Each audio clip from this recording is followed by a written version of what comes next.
మీరు పొద్దున్న లేవగానే తాగే కాఫీ టీలలో వాడుతున్న పాలు సేఫేనా? ప్యాకెట్ పాలు కల్తీ అని భయపడిపోయి ఎక్కువ రేట్ ఇచ్చి మరీ డైరీ ఫార్మ్స్ నుంచి పచ్చి పాలు కొంటున్నారా? అయితే ఈ షాకింగ్ న్యూస్ మీకోసమే. మీరు ఇప్పటివరకు సేఫ్ అని తాగుతున్నటువంటి ఆ డైరీ ఫార్మ్స్ పాలు కూడా పాయిజన్గా మారుతున్నాయి. ముఖ్యంగా ఇవి మీ పిల్లలపైన చాలా పెను ప్రభావాన్ని చూపిస్తున్నాయి. ఎస్, మీరు విన్నది నిజమే. ఒక లేటెస్ట్ ఇంటర్నేషనల్ స్టడీలో ఈ పాలకు సంబంధించిన సంచలన నిజాలు బయటపడ్డాయి. ఇంతకీ ఈ స్టడీలో ఏం తేలింది? ప్యూర్ మిల్క్ అనుకొని మీ పిల్లలకి ఇస్తున్నటువంటి పాలు ఎలాంటి వ్యాధులకి దారితీస్తున్నాయో ఈ వీడియోలో పూర్తిగా చూద్దాం. Don't skip. ఈ వీడియో చాలా ఇంపార్టెంట్.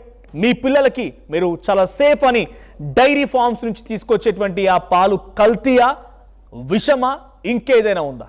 డీటెయిల్డ్గా చూద్దాం. అయితే ఈ పాలకు సంబంధించి సంచలన నిజాలని బయటపెట్టింది ఏవో చిన్న చిన్న సంస్థలు కాదు. డైరెక్ట్గా ఒక పెద్ద సంస్థ, లండన్కు చెందినటువంటి ప్రతిష్టాత్మక royal veterinary college, London school of hygiene and tropical medicine, అలాగే international livestock research institute కలిసి రీసెర్చ్ చేశాయి. అలాగే జాతీయ పోషకాహార సంస్థ NIN, PV Narasimha Rao Telangana veterinary university, ఈ సంస్థలు కూడా, ఈ యూనివర్సిటీలు కూడా ఈ సర్వేలో కీలక పాత్రలు పోషించాయి. ఇక డీటెయిల్స్లోకి వెళ్తే హైదరాబాద్లోని అడ్డగుట్ట, వారసిగూడ ఇలాంటి మేజర్ ఏరియాలోని డైరీ ఫార్మ్స్లో ఉండేటువంటి ఆవులు, గేదెల పాలు శాంపిల్స్ని కలెక్ట్ చేశారు. ముందుగా 42 మిల్క్ శాంపిల్స్ని, 20 వాటర్ శాంపిల్స్ని, 24 పశువుల మేత శాంపిల్స్ని ల్యాబ్లో టెస్ట్ చేశారు. దీని నుంచి వచ్చిన రిజల్ట్స్ చూసి సైంటిస్టులే షాక్ అయిపోయారు. 90.5 అంటే సుమారుగా 91% శాంపిల్స్లో ఫీకల్ కోలిఫార్మ్స్ అంటే మల సంబంధిత బ్యాక్టీరియా ఉందట. 95.2% శాంపిల్స్లో ఈస్ట్ ఫంగస్ పేరుకుపోయింది. దాదాపుగా 1/3, 3వ వంతు శాంపిల్స్లో టైఫాయిడ్, స్టొమక్ ఫ్లూకి సంబంధించినటువంటి సాల్మెన్లా అనేటువంటి బ్యాక్టీరియా కూడా బయటపడిందట. 31% శాంపిల్స్లో ఫుడ్ పాయిజనింగ్ అయ్యేటువంటి స్టెఫిలోకోకస్ ఆరియస్ బ్యాక్టీరియా కూడా ఉందట. ఇక అన్నిటికంటే ప్రమాదకరం 12% శాంపిల్స్లో ప్రాణాంతకమైనటువంటి ఈ కోలి అనేటువంటి బ్యాక్టీరియా ఉన్నట్టుగా సైంటిస్టులు గుర్తించారు. ఈ కోలి, దీన్ని జనరల్గా మనం వాడేటువంటి టర్మ్, ఆ బ్యాక్టీరియా కూడా దీంట్లో దాగి ఉందట. ఇక ఇక్కడితో అయిపోలేదు. అసలు విస్తుపోయే నిజం ఏంటంటే ఈ పాలు ఇచ్చేటువంటి పశువుల మేతను టెస్ట్ చేసినప్పుడు మరో భయంకరమైన విషయం బయటపడింది. 67% పశువుల మేత శాంపిల్స్లో అఫ్లాటాక్సిన్స్ అనేటువంటి ప్రమాదకర విష పదార్థాలు ఉన్నట్టుగా సైంటిస్టులు కన్ఫర్మ్ చేశారు. పశువుల దాణా, తడిచినటువంటి మొక్కజొన్న, వేరుశెనగ చెక్కలపై పెరిగేటువంటి బూజు, దీనివల్ల ఈ అఫ్లాటాక్సిన్స్ ఫామ్ అవుతాయి. పశువులతో డైరీ ఫార్మ్స్ మెయింటైన్ చేసేవారు క్వాలిటీ లేని బూజు పట్టిన దానాన్ని పశువులకు పెట్టడం వల్ల ఈ పాయిజన్ పశువుల పొట్టలోకి వెళ్తుంది. అక్కడ ప్రాసెస్ అయిపోయి నేరుగా పాల్లోకి చేరుతుంది. ఇది ఎలా అని మీరు అనుకోవచ్చు. బయాలజికల్గా చాలా డీప్గా వెళ్ళడానికి అవకాశం ఉంది. ఆ పాలను మనం తాగడం వల్ల ఆ విషం మన బాడీలోకి ట్రాన్స్ఫర్ అవుతుంది. వరల్డ్ హెల్త్ ఆర్గనైజేషన్ స్టడీస్ ప్రకారంగా ఈ అఫ్లాటాక్సిన్స్ ఉన్నటువంటి పాలను ప్రెగ్నెంట్ మహిళలు కనుక తాగితే పుట్టబోయే పిల్లలు తక్కువ బరువుతో పుడతారంట. అంతేకాదు వారిలో లైఫ్ లాంగ్ ఎదుగుదలలో కూడా లోపాలు వచ్చేటువంటి రిస్క్ చాలా ఎక్కువగా ఉంటుందట. ఇక నార్మల్ పిల్లలు అంటే జనరల్గా ఉన్నటువంటి నార్మల్ పిల్లల ఎదుగుదల కూడా ఈ కారణంగా దెబ్బతింటుందట. ఇక సాల్మెన్లా, ఈ బ్యాక్టీరియా చేరినటువంటి పాలు పిల్లల పేగుల్లో ఇన్ఫెక్షన్కి, డయేరియాకి గురవుతున్నాయని ఈ స్టడీలో తేలింది. అసలు ఈ బ్యాక్టీరియాలు ఆవులు, గేదెలోకి ఎలా వెళ్తుందనే డౌట్ డెఫినెట్గా మీకు రావచ్చు. అయితే డైరీ ఫార్మ్స్లో వాడేటువంటి కలుషితమైన వాటర్ వల్లే ఈ బ్యాక్టీరియాలు పాలలోకి చేరుతుందని సైంటిస్టులు చెప్తున్నారు. ఇక్కడ మనం ఒక ఇంపార్టెంట్ విషయం గమనించాలి.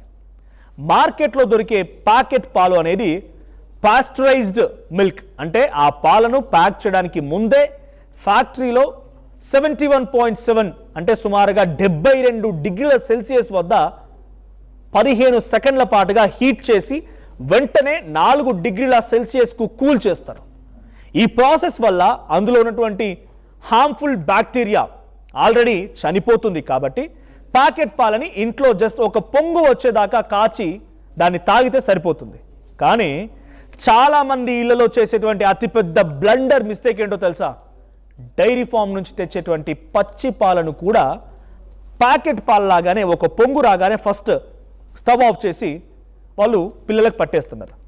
ఇక పచ్చి పాలలో ఎలాంటి పాస్చరైజేషన్ ప్రాసెస్ ఉండదు కాబట్టి వాటిని తక్కువ మంట మీద ఎక్కువసేపు మరిగించాల్సిందే. పాలు ఒక్కసారి పొంగు వచ్చాక కూడా కనీసం మరో 5-6 నిమిషాల పాటుగా సన్నని సెగ మీద లో ఫ్లేమ్లో దాన్ని ఉడికిస్తే మరిగిస్తే అప్పుడే అందులో ఉండేటువంటి సాల్మెన్లా, ఈకోలి వంటి చాలా టఫ్ బ్యాక్టీరియా కంప్లీట్గా డిస్ట్రాయ్ అవుతుంది. ఈ విషయం తెలియకే చాలామంది సగం ఉడకగానే ఒక్కసారి పొంగు రాగానే దాన్ని తాగుతూ రోగాల బారిన పడుతూ ఉన్నారు. మరి ఈ ప్రమాదం నుంచి మిమ్మల్ని, మనల్ని, మన ఫ్యామిలీని ఎలా ప్రొటెక్ట్ చేసుకోవాలో దానికి సొల్యూషన్ ఏంటో కూడా ఇప్పుడు చూద్దాం.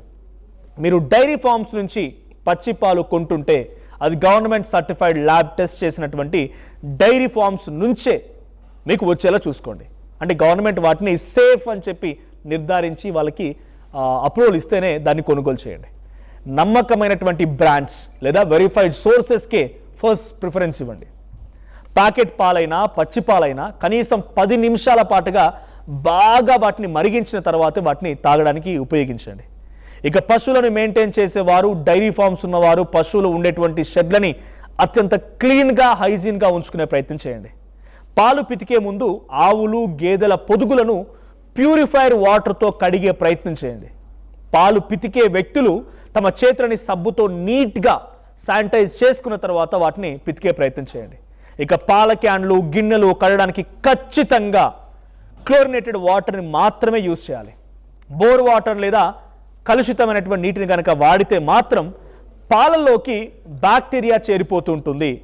మీ డైరీలో అప్పుడప్పుడు థర్మల్ బ్యాక్టీరియా టెస్టులు చేయించి ఆ రిపోర్ట్స్ని కస్టమర్లకు చూపిస్తే మీపై మరింతగా నమ్మకం కూడా పెరుగుతుంది. అలాగే మీ బిజినెస్ కూడా డెవలప్ అవుతుంటుంది. చూసారు కదా, ఆరోగ్యం కోసం ఖర్చు పెడుతున్న ప్రతి రూపాయి కూడా మన ప్రాణాల మీదకు తెచ్చుకునేలా ఉండకూడదు. పాలు ప్యూర్గా ఉన్నంత మాత్రాన సరిపోదు, వాటిని వాడే పద్ధతి కూడా కరెక్ట్గా ఉండాలి. నిర్లక్ష్యం వీడండి. పాలను కనీసం 10 నిమిషాల పాటుగా మరిగించే అలవాటును హ్యాబిట్గా మార్చుకోండి. సో మీతో పాటుగా మీ పిల్లల హెల్త్ను కూడా కాపాడండి. డైరీ ఫార్మ్స్ కూడా కేవలం ప్రాఫిట్స్ కోసమే ఈ బిజినెస్ చేస్తున్నాం అన్నట్టుగా కాకుండా కస్టమర్ల ఆరోగ్యం పట్ల కూడా కొంత సోషల్ రెస్పాన్సిబిలిటీతో బిహేవ్ చేయాలని ఆర్టీవీ డిమాండ్ చేస్తోంది, రిక్వెస్ట్ చేస్తోంది, మిమ్మల్ని అన్ని రకాలుగా హెచ్చరిస్తోంది కూడా. మరి దీనిపైన మీ అభిప్రాయం ఏంటి? మీరు తీసుకొస్తున్నటువంటి పాలు నిజంగా safe and secure, qualitative, approved by government అక్కడి నుంచే తీసుకొస్తున్నారా? లేదు, మీరు తీసుకొచ్చేదానికి పేరు ఊరు ఏది లేకపోతే కనుక వన్ సింపుల్ సొల్యూషన్, వాటిని బాగా మరిగించడం మాత్రమే. ఒకసారి పొంగు రాగానే వచ్చిందని వదిలేయకుండా బాగా మరిగించిన తర్వాత మాత్రమే. Even you store in fridges, మీ ఫ్రిడ్జ్లో స్టోర్ చేసిన తర్వాత కూడా వాటిని బయటికి తీసి మళ్ళీ మరిగించిన తర్వాత మాత్రమే వాటిని వినియోగించే ప్రయత్నం చేసేయండి. అట్ ది సేమ్ టైం మీ పిల్లలకి పాలు మాత్రమే ఇస్తున్నామని రకంగా మీరు అనుకుంటే సరిపోదు. ఇలాంటి హ్యాబిట్స్ మీరు అలవాటు చేసుకుంటేనే సేఫ్ అండ్ సెక్యూర్ పాలు మీరు ఇస్తున్నట్లేదంటే అవన్నీ కూడా నిజంగా మీ పిల్లల ప్రాణాల మీదకి తీసుకురావచ్చు. సో ఇటువంటి మరిన్ని ఇంట్రెస్టింగ్ అండ్ ఫ్యాక్ట్స్ కోసం ఆ స్ట్రీమ్ని సబ్స్క్రైబ్ చేసుకోండి.